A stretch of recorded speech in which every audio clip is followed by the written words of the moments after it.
আরজিকর কাণ্ড নিয়ে উত্তাল গোটা দেশ। মহিলা চিকিৎসকের রহস্য মৃত্যুর জট ছাড়াতে ইতিমধ্যেই আদালতের নির্দেশে তদন্তে নেমেছে সিবিআই।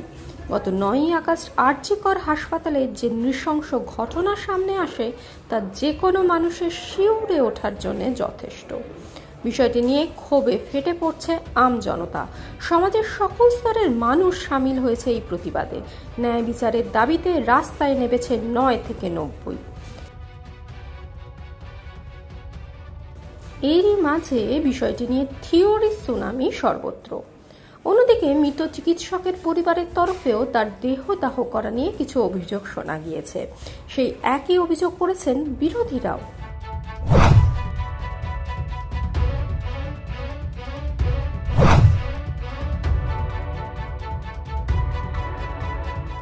অন্য দুটো বডি ইন কিউ লাইনে আছে, তাকে আটকে রেখে পুলিশের চাপে আগে এই মেয়েটির নির্যাতিতা তাকে ক্রিমেশন করতে হলো কেন? তিলোত্তমার শেষকৃত্যের সময় ঠিক কি হয়েছিল তা জানতে সরজমিন তদন্তে নামে এই সময় ডিজিটাল। আরজিকরের মৃত চিকিৎসকের দেহ শ্মশানে আনার পর সেদিন ঠিক কি হয়েছিল জানালেন শ্মশান ম্যানেজার ভোলানাথ পাত্র। একটা অভিযোগ করা হচ্ছে যে ডাক্তারি ছাত্রী তার বাড়ির তরফ থেকে যেটা অভিযোগ করা হচ্ছে যে তার যে মৃতদেহ সৎকার করার সময় তার মৃতদেহ খুব তড়িঘড়ি করে পুলিশ সৎকার করে ফেলেছে। কি বলবেন? না, পুলিশ তাড়াতাড়ি করেনি। পুলিশ করবে কী করে? কাজ তো করেছি আমরা, পুলিশ তো কাজ করেনি। কাজটা করেছি আমরা। কথা হচ্ছে এই পুলিশ, ভিআইপি, পাড়ার লোক, বডির লোক থেকে বডির গাড়ি, ভিআইপিদের গাড়ি, পুলিশের গাড়ি থেকে জায়গাটা এতটাই কনজেস্টেড হয়ে যাচ্ছিল, সেই জায়গাটায় মানুষ চলাফেরা করার মতন নিঃশ্বাস নেওয়ার মতন জায়গা ছিল না। সেই জন্য একটা দুর্ঘটনা, মর্মান্তিক দুর্ঘটনা ঘটেছিল। সেইটা যদি যত তাড়াতাড়ি রিলিজ করা যায়, প্রশাসনিক বাইরের দিকটা দেখছিল যতটাই তাড়াতাড়ি কনজেস্টেড এরিয়াটাকে মুক্ত করা যায়। আমরাও চাইছি যে একটা বাচ্চা মেয়ে সত্যি মর্মান্তিক দুর্ঘটনা ঘটেছে, প্রতি বডিকেই আমরা নোটিশ করেছিলাম যদি এই বডিকে যদি আগে করে দেওয়া যায়। বলছি যে ওই ছাত্রীর যে মৃতদেহ এসেছিল তার আগে কটা বডি ছিল? তার বডি বার্ন করার আগে 2টো বডি ছিল। আচ্ছা, তা আমরা প্রতি বডিকেই যখন রেজিস্ট্রি করি তখন নোটিশ করতে থাকি যে আমাদের একটা এরকম দুর্ঘটনা ঘটেছে। তা তারা গ্র্যান্ডলি মেনে নিয়েছিল। 2টো বডির আগে যে মৃতদেহ এই ছাত্রীর মৃতদেহ ঢোকানো হলো সৎকারের জন্য, হ্যাঁ, সেটা কারা আপনাদের বলেছিল?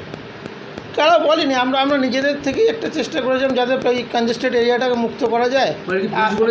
পুলিশ তো আমাকে আগেই এসে জানিয়েছিল যে একটা বডি আসছে।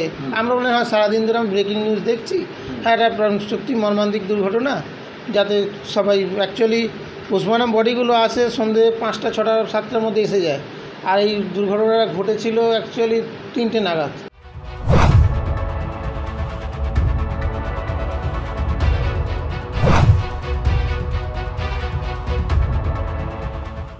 একটা অভিযোগ করছে, সেটা কি আপনি শুনেছেন?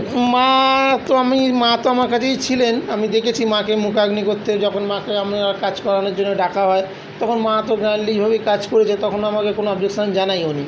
আমাকে যদি অবজেকশান জানাতো যে না 2টো বডি রয়েছে, তোমরা আগে আমাকে কেন দিচ্ছ লাইনটা, তা ব্রেক করছো কেন, আমাকে কিছু জানাইনি। আমাকে যদি জানাতো আমি নিশ্চয়ই তাহলে। একটা অভিযোগ করছে, শুনেছেন? হ্যাঁ, শুনতে পাচ্ছি। এখন তো টিভি মিডিয়ার যুগ, এখন সব কিছুই জানা যায় যে আগে তাড়াতাড়ি জ্বালানো হয়েছে। তাড়াতাড়ি জ্বালানো হয়েছিল যখন ওনাকে এই লাইনটা দেওয়া হচ্ছিল আগে, তাহলে উনি আমাকে তখনই ব্রেক করার বলতে পারত। মা তো কাজ করেছে, মা তো ছিলেন। তা মাকে যখন আমি ডাকানো হলো, যে কাজ করার জন্য ডাকানো হলো, জল নিয়ে আসা হলো ওই অস্থি ভাষার জন্য। পুলিশের একটা চাপ ছিল আপনাদের? পুলিশের চাপ ছিল না, পুলিশ তো বাইরে ছিল। পুলিশের তো বাইরের কাজ বাইরে দেখেছে, পুলিশ প্রশাসনিক দিকটা দেখেছে যাতে রাস্তার আগে কনজেস্টেড এরিয়াটাকে মুক্ত করা যায়। ওনাদের তাড়াতাড়ি সৎকার হয়ে যায়, তাড়াতাড়ি সৎকার হলে ওদের তো সুবিধা যে এলাকার কনজেস্টেড এরিয়াটা যত তাড়াতাড়ি রিলিজ করা যায়। সেই কারণে হচ্ছে সবচেয়ে বড় কথা ওনার মা। বাবাকে আমি দেখতে পাইনি, কিন্তু মাকেই দেখেছি। মা কাজ করেছে, মাকেই দেখেছি। বাবা হয়তো আসলেও আসতে পারে কিনা, বাবাকে আমি চিনি না, কিন্তু মা যেহেতু কাজ করেছে মাকে আমি চিনতে পারি। তাড়াহুড়ো ছিল, তাড়াহুড়োভাবে কি আমরা চাইছি যতদিন জায়গাটাকে রিলিজ করা যায়। একটা অল্প বয়সী মেয়ে এইরকম দুর্ঘটনা ঘটেছে, সবারই মনের মধ্যে একটা জাগবে। আর যতক্ষণ থাকবে বডিটা পড়ে ততক্ষণ ধরেই কনজেস্টেড এরিয়াটা থাকবে। ছাত্রীর বাবা মা যে অভিযোগটা করছেন সেটাকে এক কথায় কী বলবেন?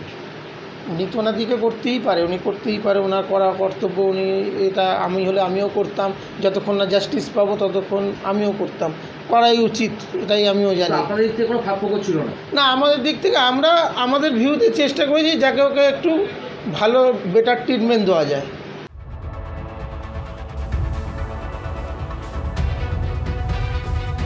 এই সময় ডিজিটাল।